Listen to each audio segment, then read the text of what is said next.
नमस्कार साथियों, मैं अमन पिलानिया आपका आपके अपने YouTube चैनल पर स्वागत है। तो साथियों, आज हमें खटखट टोल प्लाजा पर, तो आज हमारे साथ हैं आज़ाद पालवा जी, जो दाड़न खाप के महासचिव हैं और किसान नेता भी जी हैं। तो आज उनसे जानेंगे किसान आंदोलन के बारे में। तो नमस्कार सर। नमस्कार जी, नमस्कार। ये जो किसान आंदोलन इतना समय हो गया है, लेकिन सरकार अब भी किसानों की मांग को नहीं मान रही है, तो उससे आपको क्या लगता है, किसान आंदोलन कमज़ोर होगा या तेज़ होगा? बिल्कुल नहीं कमज़ोर होगा, ये तो भाई तेज होगा। बल्कि दिन प्रतिदिन आप देख रहे हो, जैसे सरकार की सोच थी कि फसल आएगी तो आंदोलनकारियों की संख्या घटेगी, लेकिन हमने यहाँ प्लानिंग बना ली थी दिल्ली के अंदर भी और जितने भी हमारे टोल प्लाजा उन पर। तो जैसे हमने 15-15 गाँव की ड्यूटी टोल प्लाजा पर लगाई, प्रत्येक दिन पूरे हफ्ते का कार्यक्रम निर्धारित किया हुआ है। यहाँ पर 15 गाँव के लोग एक दिन आते हैं, 15 गाँव के दूसरे दिन। इसी प्रकार दिल्ली में भी छोटे गाँव से 20 आदमी और बड़े से 40 आदमी। अभी जो किसान आंदोलन को 3 महीने से समय हो गया, ज़्यादा हो गया है, 300 से ज़्यादा किसान शहीद भी हो चुके हैं। हरियाणा में जो गठबंधन सरकार है, जेजेपी और बीजेपी की सरकार है, उन सरकारों का जो किसानों ने विरोध करने का निर्णय स्टार्टिंग से ले रखा है कि भाई कोई भी नेता गांव में नहीं घुसेगा, बीजेपी का हो या चाहे जेजेपी का हो। अभी हरियाणा में बहुत ही जगह पर मतलब विरोध भी देखा जा रहा है इन नेताओं का। उसी प्रकार से जो 2 दिन पहले सदन में मनोहर लाल खट्टर ने एक प्रस्ताव पारित किया है, जिसमें कहा गया कि अगर समाज का कोई भी संगठन किसी नेता का विरोध करेगा तो सदन उसकी निंदा करेगा। तो उस पर क्या विचार हैं जी आपके? भाई ये विचार तो हमने तो देखो, जो सबका फैसला होता है, ये पूरे किसान समाज का फैसला है। हमारी संयुक्त किसान मोर्चा की कमेटी का फैसला, जो फैसला लेती है उन्हीं का फैसला हम मानते हैं। तो हम तो उसी के अनुरूप जो भी हमारे इलाके में आता है उसका विरोध करेंगे, चाहे जेजेपी का हो चाहे बीजेपी का। जो भी एमएलए है या एमपी है, हम किसी को भी नहीं घुसने देंगे। आज़ाद भी, आपको नहीं लगता कि विरोध करना हमारे लोकतांत्रिक अधिकार है, हम किसी का भी विरोध कर सकते हैं? ऊपर से जो मनोहर लाल खट्टर जी उन्होंने कहा कि कोई भी किसी का विरोध करेगा तो सदन उसकी निंदा करेगा, क्योंकि मतलब अधिकार है हमारा कि हम किसी का भी विरोध कर सकते हैं। उस पर क्या विचार? ये तो देखो, जब सदन में इनकी संख्या ज़्यादा है, ये तो संख्या बल पे ऐसा फैसला लेते हैं। नहीं, विपक्ष ने तो बल्कि बोल दिया था, भाई आप इस प्रकार के क्यों फैसले लाते हो, इस प्रकार के प्रस्ताव क्यों लाते। लेकिन आज ये सरकार तानाशाही बनी हुई है, एक तानाशाही और अहंकार के बल पे, संख्या बल ज़्यादा होने के नाते इस प्रकार के प्रस्ताव लाती है। तो ये प्रस्ताव गलत है बिल्कुल। इस प्रकार के प्रस्ताव सरकार ने नहीं लाने चाहिए। सरकार ने रोजगार के तलाश करने चाहिए, विकास के कार्य करवाने चाहिए, विकास के जो मुद्दे हैं उन पर बहस करानी चाहिए, अच्छे अच्छे कार्य करने चाहिए। लेकिन उनकी तरफ तो कोई ध्यान नहीं है सरकार का।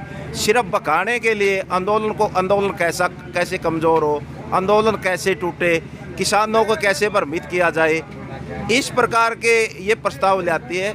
इनकी हम भी कड़ी शब्दों में निंदा करते हैं। भाई सरकार ने अच्छे फैसले लेने चाहिए, अच्छे प्रस्ताव पास कराने चाहिए। तो जैसे लोगों में जैसे कि किसानों ने खुलेआम नेताओं को कह रखा कि हमको आपके गांव में नहीं घुसने देंगे, आप हमारे गांव में मत घुसो, किसानों ने कह रखा। फिर भी मतलब उचाना से जो प्रभारी बना रखे हैं दुष्यंत चौटाला जी ने, ये क्या नाम है इसका, जगदीश सियाग जी को, और फिर भी इसका विरोध हो रहा है, ये फिर भी गाँव में आ रहे हैं। भाई ये सरकार तानाशाही है, सरकार की अहंकारपना है। सरकार हमारे आंदोलन को कमज़ोर करना चाहती है, इस आंदोलन को तोड़ना चाहती है, आंदोलन को भ्रमित करना चाहती है, एक नया मोड़ देना चाहती है। हम तो उन भाइयों से भी अपील करते हैं आपके चैनल के माध्यम से, जो इनके जो नेता है, इनके जो आका है, उनके पास जाते हैं। हमने स्पष्ट तौर पर उनसे भी कहा, भाई आप उनके पास जाना छोड़ो, और ऐसे लोगों की हमने पहचान भी करी है। तो जो भी आगे भी आएगा, हम उसका इसी प्रकार से विरोध करते रहेंगे। लेकिन सरकार की मंशा अलग है, दूसरी तरफ की है कि इसी प्रकार से लोगों में फूट डालने की है। लेकिन हम किसी भी कीमत पे ना हमारे अंदर फूट डलेगी, ना आंदोलन कमज़ोर होगा। हम भी एक रणनीति के तहत, क्योंकि रणनीति से ही राजनीति को जीता जाता है। अब किसान जागरूक हो चुका है, सारी बातें समझता है। सरकार की जो भी चाल होगी नहीं, उसका हम मुंह तोड़ जवाब देंगे। ईंट का जवाब हम पत्थर से भी देना जानते हैं। लेकिन हमारी संयुक्त किसान मोर्चा की कमेटी का आह्वान है कि ये आंदोलन बिल्कुल शांतिपूर्वक और अनुशासन में चलेगा और चलता रहेगा। आज़ाद जी, जैसे विपक्ष की पार्टी है जो हरियाणा में कांग्रेस पार्टी है, उस दिन पहले अविश्वास प्रस्ताव लाई थी। अविश्वास प्रस्ताव से पहले जो जेजेपी और निर्दलीय विधायक हैं, जो किसानों के लिए बड़ी बड़ी बात करते थे, हम किसानों के साथ हैं, हम सरकार के साथ नहीं हैं, लेकिन जब अविश्वास प्रस्ताव आया, जब वोटिंग का समय आया, तो उनके चेहरे से नकाब उतर गया एकदम। तो उनका पता चल गया कौन किसके साथ है। जो दोगलापन था ने, जो इस प्रकार की भाषा बोलते थे कि जब किसानों के बीच में आते थे तो कहते मैं किसान के साथ खड़ा हूँ, जब वो सदन में या कहीं सरकार के पक्ष में जाते थे वो इनको कहते थे कि हम सरकार के साथ हैं। जो किसानों को ये भ्रमित करना चाहते थे, किसानों के अंदर एक भ्रम की स्थिति थी, वो अविश्वास प्रस्ताव से क्लियर हो गया। और हमने भी पहचान लिया कि हमारे प्रदेश के अंदर वो 55 गद्दार कौन है।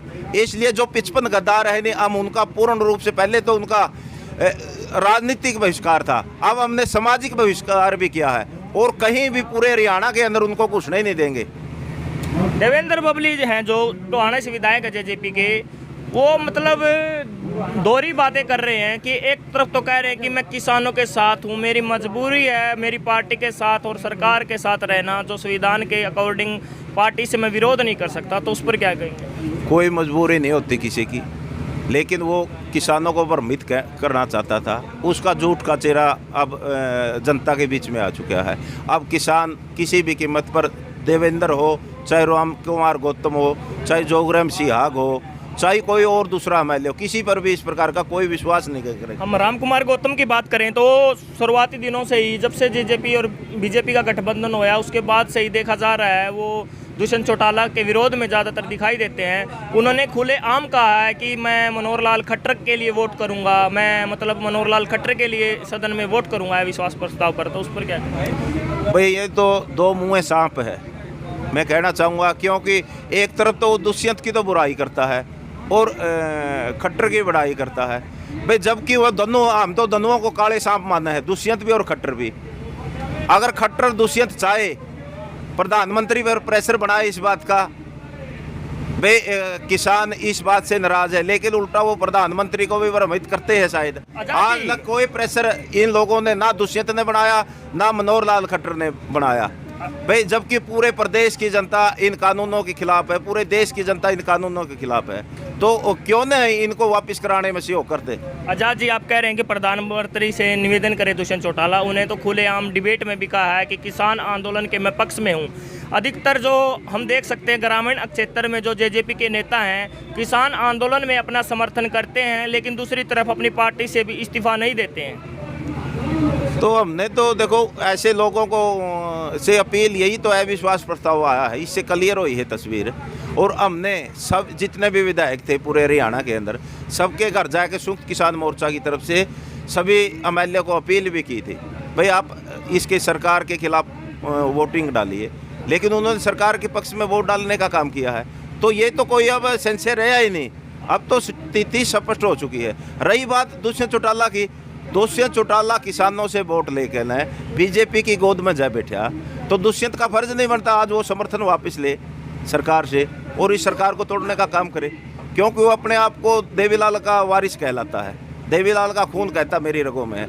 अगर देवीलाल की नीतियों में वो थोड़ा भी विश्वास रखता है, तो उसने, जिस देवीलाल ने किसानों के लिए कुर्सी को लात मार दी थी, प्रधानमंत्री की कुर्सी को, लेकिन इस दुष्यंत चौटाला ने तो कुर्सी के लिए किसानों को लात मार दी। तो उसने इस्तीफा देकर किसानों के बीच में आना चाहिए, समर्थन वापस लेना चाहिए। कल ही सरकार टूट जाएगी और केंद्र सरकार पर इसका दबाव बढ़ेगा।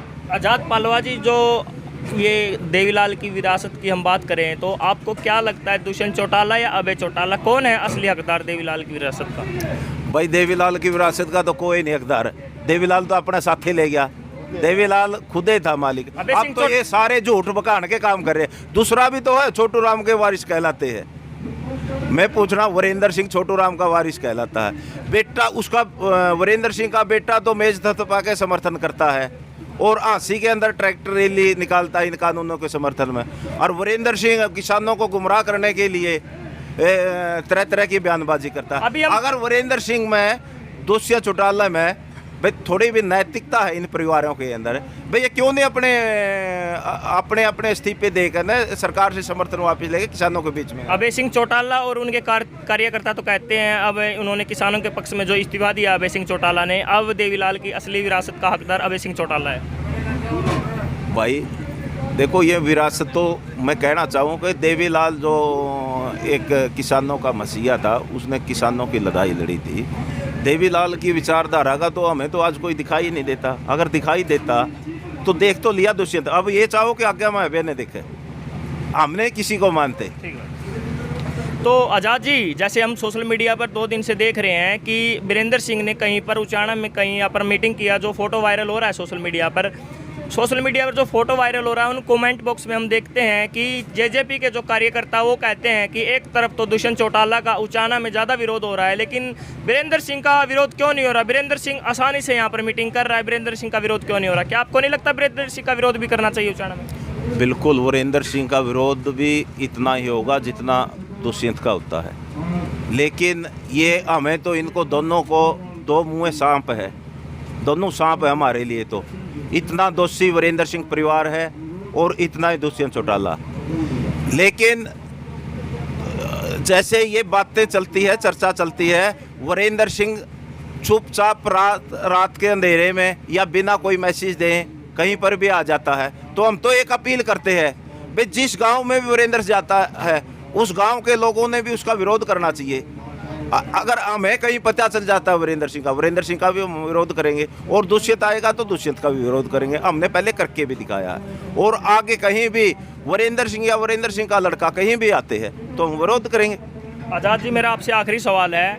अभी विधानसभा में जो राम कुमार गौतम है, नारनौल से विधायक, उन्होंने कहा है कि हमारे लिए बहुत शर्म की बात है, करनाल में मुख्यमंत्री जी का हेलीकॉप्टर तक किसानों ने नहीं उतरने दिया। तो उन्होंने मुख्यमंत्री जी से एक निवेदन भी किया है कि आप 20,000 पुलिस में भर्ती SC-BC की करें, तो उस पर क्या कहेंगे? ये तो वही बात आ जाती है ना, ये सरकार लोगों को भ्रमित करना चाहती है। सरकार की तो नीति है, कभी हिंदू मुस्लिम का नारा लगाते, कभी जाति पाति का, ये जहर घोलती है। और इस बीजेपी सरकार की नीति रही है कि आपस में फूट डालो और राज करो।